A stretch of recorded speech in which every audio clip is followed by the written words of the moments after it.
Mesdames et messieurs, bonjour, bienvenue sur First TV Africa. Soyez les bienvenus dans ce bulletin d'information de la mi-journée. Voyons ensemble les principaux titres de cette édition.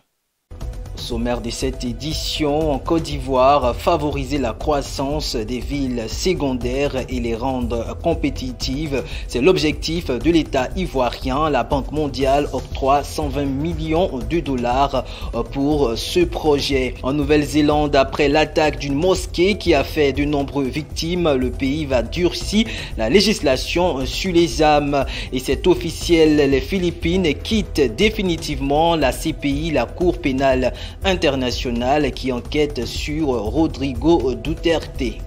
Merci de choisir First TV Africa pour vous informer également dans ce journal. Nous échangerons avec Alexis Ndédé du service écologie et environnement. Bonjour et merci d'être avec nous. Bonjour, monsieur Romaric Blio. Ok, de quoi est-ce que nous allons parler aujourd'hui? Alors, nous parlerons d'écologie et de tout ce qui a trait au réchauffement climatique et bien sûr les solutions envisageables pour résoudre ce phénomène. D'accord, ça sera donc d'ici la fin de cette édition, mais bien avant, en Côte d'Ivoire, 120 millions de dollars américains, c'est la somme qu'a octroyée la Banque mondiale à la Côte d'Ivoire. Objectif, le développement des villes secondaires pour les rendre compétitives. On suit ensemble cet élément.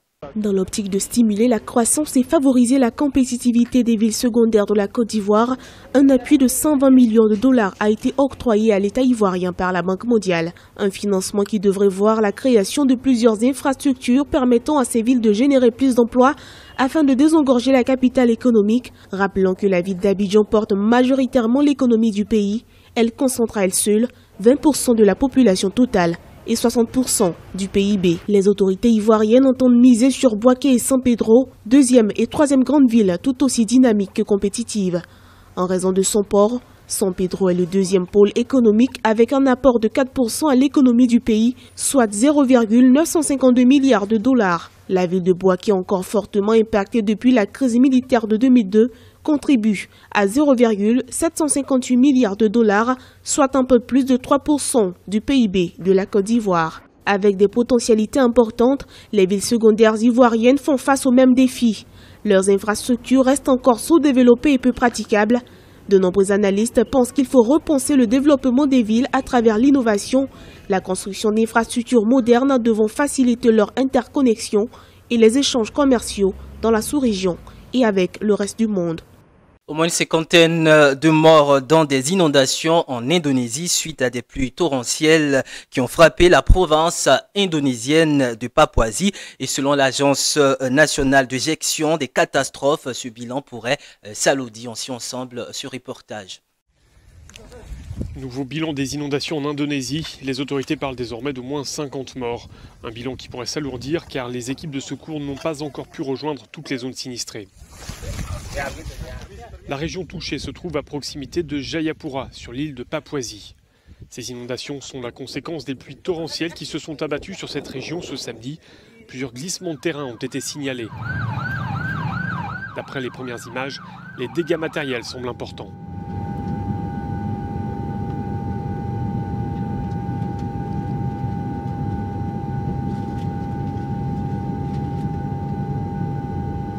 De telles inondations sont fréquentes à cette période de l'année. C'est la saison des pluies en Indonésie. Il y a quelques semaines, c'est l'île indonésienne des Célèbes qui avait été touchée par des inondations qui avaient fait 70 morts.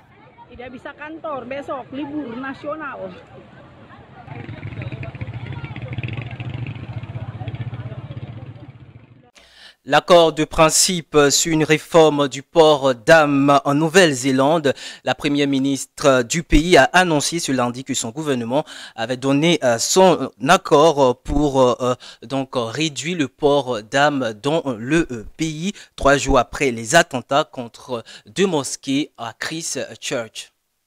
Des armes obtenues après quelques clics sur un site internet. Ce sont elles qui ont permis aux suspects de commettre l'attentat de Christchurch. Le propriétaire de l'armurerie Gun City l'a confirmé.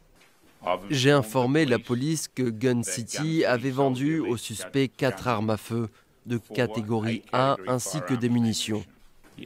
Il avait obtenu sa licence en novembre 2017 et a effectué son premier achat environ un mois plus tard. Dans les rayons de Gun City, des armes de chasse, des fusils semi-automatiques en vente libre. En Nouvelle-Zélande, une licence de port d'armes peut être délivrée après un simple entretien avec la police.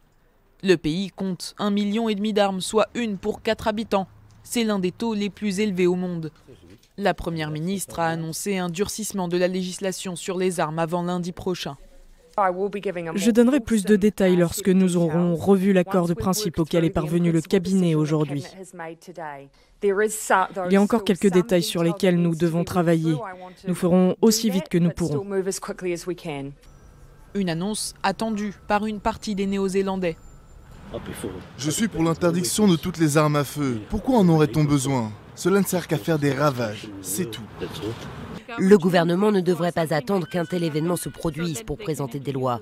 Ces lois devraient déjà exister. En Nouvelle-Zélande, plusieurs gouvernements avaient déjà tenté de durcir la législation sur les armes à feu. Ils s'étaient heurtés à chaque fois au lobby de la chasse, opposé à ce type de réforme.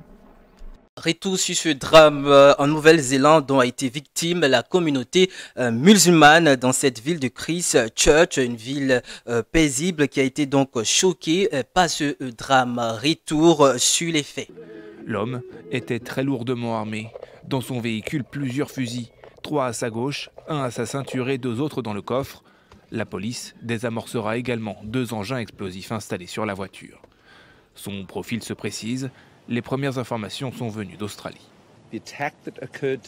L'attaque a été perpétrée par un terroriste d'extrême droite.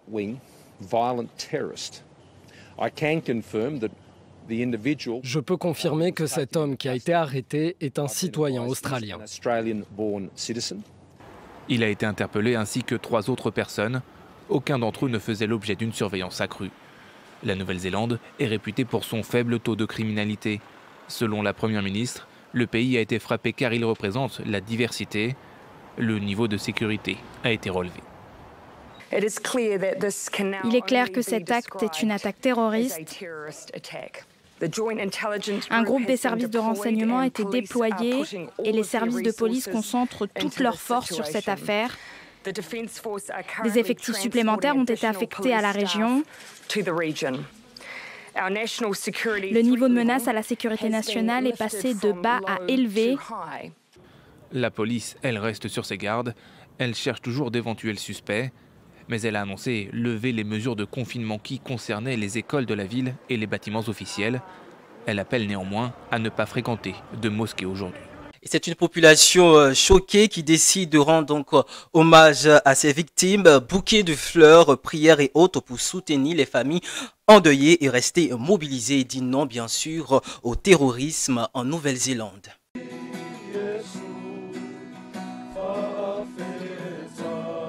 De la musique face à l'horreur. Au lendemain de l'attentat, ces jeunes Néo-Zélandais sont venus prier à quelques mètres de l'hôpital où sont soignés les blessés, tandis que d'autres déposent des fleurs en hommage aux victimes. Des bouquets qui s'amoncellent aussi devant la mosquée Al-Nour où s'est produit l'attaque.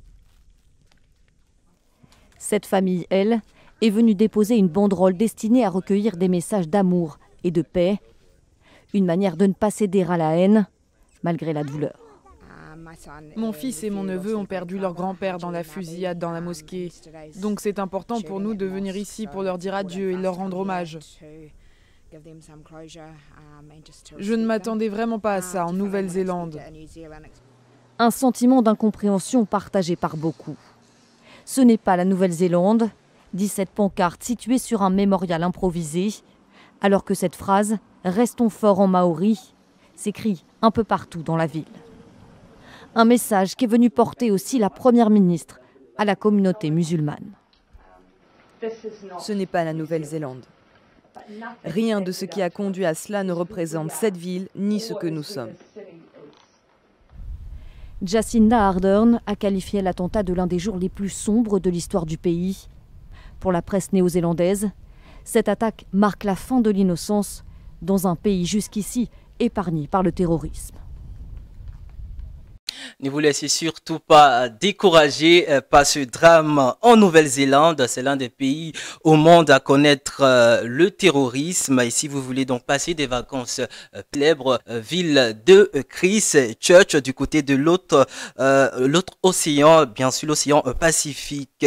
La Nouvelle-Zélande est un pays à destination touristique et la ville de Christchurch est la 3e plus grande ville du pays. C'est une histoire marquée par une activité sismique, des jardins et du sport, de l'émotion bien sûr, des balades et du shopping. Je vous invite à visualiser avec nous cette vidéo, vous faisant donc découvrir la ville de Christchurch.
À la une de l'actualité également, les Philippines se sont officiellement retirées de la Cour pénale internationale CPI qui enquête sur les violences commises dans le cadre de la répression féroce du trafic de drogue lancé par le président Rodrigo. On suit ensemble cet élément. C'est officiel, les Philippines ont quitté la Cour pénale internationale ce dimanche.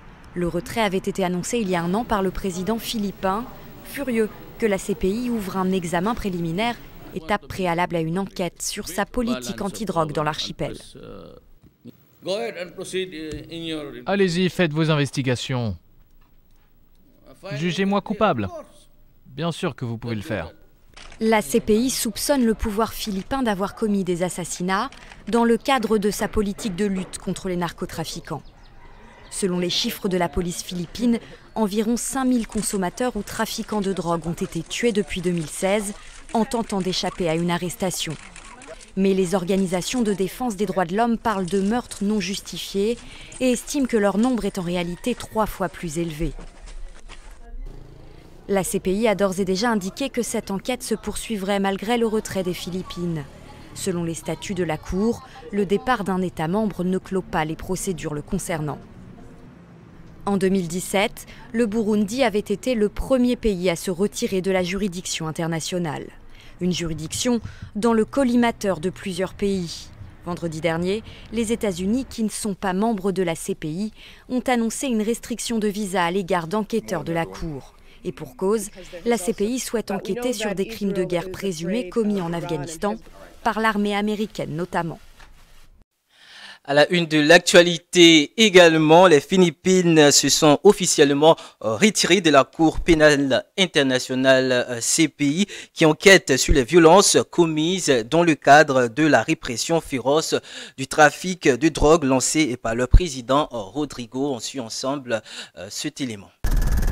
Le réchauffement climatique menace l'économie ivoirienne. C'est le constat alarmant dressé par la Banque mondiale dans son rapport paru le 12 juillet dernier.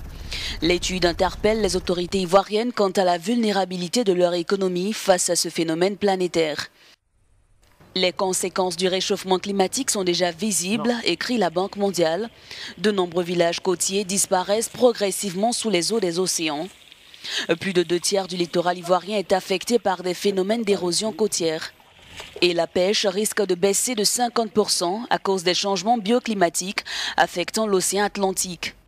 De plus, le réchauffement des températures, le changement du régime des pluies et l'assèchement des terres cultivables menacent directement les cultures de cacao, le fleuron de l'économie ivoirienne. La culture du cacao est elle-même mise à l'index puisqu'elle est en grande partie responsable de la déforestation. Face à ce tableau inquiétant, la Banque mondiale est formelle, sans mesures adéquates. Les changements climatiques mettront en péril les progrès réalisés par l'économie ivoirienne ces dernières années. Alors, Alexis Ndédé nous a donc rejoint pour parler du climat, d'environnement, le réchauffement climatique. C'est la fête de tous. Et à Paris, des dizaines de milliers de manifestants se sont donc mobilisés pour la marche du siècle en faveur du climat. Merci, Mike Blio. Alors, c'est donc ce samedi 16 mars, de dizaines de milliers de manifestants ont défilé dans le calme à travers la France pour exiger des réponses à la hauteur de l'enjeu que représente le changement climatique et la perte de biodiversité. Suivons ensemble ce reportage. Point d'orgue de cette marche du siècle, la place de la République à Paris. Sous un grand soleil, des dizaines de milliers de manifestants se sont rassemblés pour défendre le climat et appeler le gouvernement à prendre des mesures concrètes pour sauver la planète.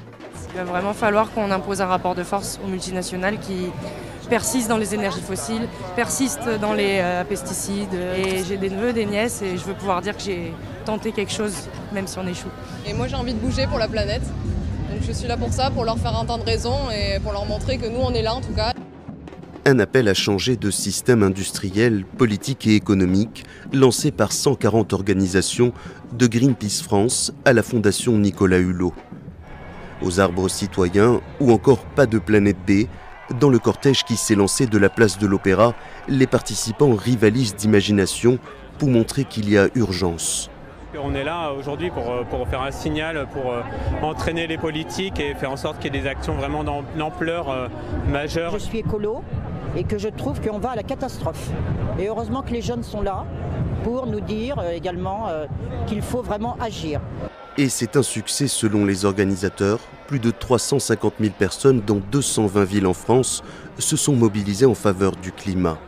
Les jeunes ont ouvert le bal vendredi à l'appel de la militante suédoise Greta Thunberg. Près de 170 000 personnes ont investi les rues du pays selon Youth for Climate.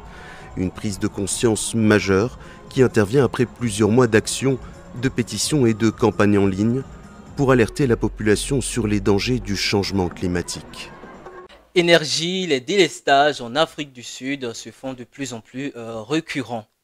Effectivement, en Afrique du Sud, nous assistons au délestage de courant électrique depuis des semaines. Eskom, l'entreprise publique, relève donc que les coupures ont déjà atteint le stade 4. Suivons ensemble ces éléments. En Afrique du Sud, le ravitaillement en électricité se détériore. Ce samedi, l'on a atteint 3 jours consécutifs de délestage de courant électrique.